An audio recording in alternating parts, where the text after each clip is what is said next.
dans lesquels les caméras vont assez rarement. Certains sont torse nu. Vous reconnaissez Franck Ribéry. Regardez, écoutons-les. Peut-être se dit-il quelque chose d'intéressant. Écoutez. Regardez, Karim Benzema de dos. Olivier Giroud, torse nu, à la gauche de votre écran. Et un peu plus loin, vous l'avez aperçu déjà. Je ne sais pas si vous m'entendez. Les joueurs vont tout simplement en zone mix faire une surprise aux journalistes français.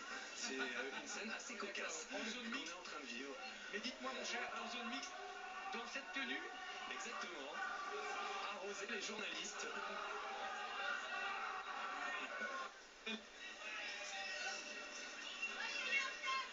Alors là, il règne dans ce couloir une ambiance de potache. On a l'impression, on parlait tout à l'heure de cette frustration, de cette tristesse qu'ils avaient à l'égard de ce qui s'était passé. C'est un message, hein, c'est les arroseurs arrosés. On avait bien compris.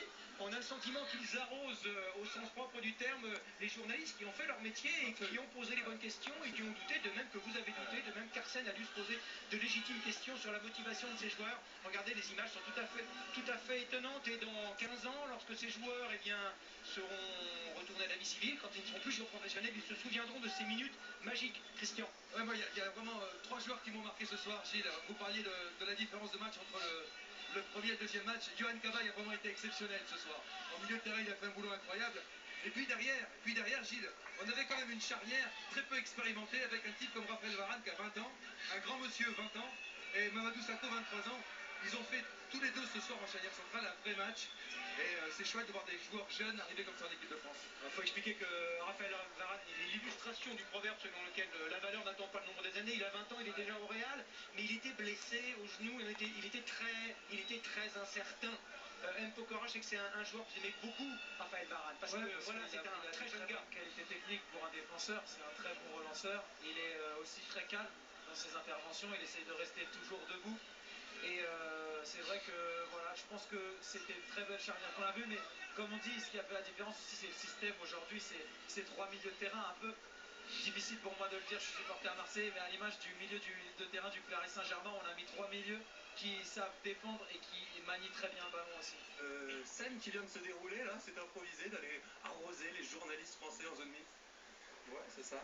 C'est d'un coup on a entendu ça, on est tous partis. Et puis voilà, ça fait partie un peu de la fête et de tout ça. On a tellement subi ces derniers jours que le plus important c'était de répondre sur le terrain et voilà, avec la qualification, mais, on lâche un peu la pression.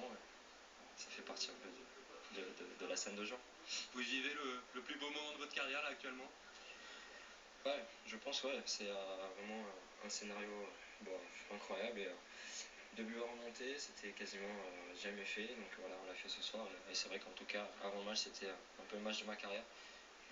Je suis content d'avoir le résultat au bout et l'équipe a vraiment fait un match énorme, donc je pense qu'on mérite ce soir la qualification pour le Brésil.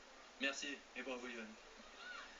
Merci messieurs, merci. Allons à l'extérieur de ce Stade de France, retrouver Didier Pirski. Alors Didier, je vous entends sans vous voir, j'ai comme le pressentiment que vous n'êtes pas seul et que vous n'êtes pas dans le silence.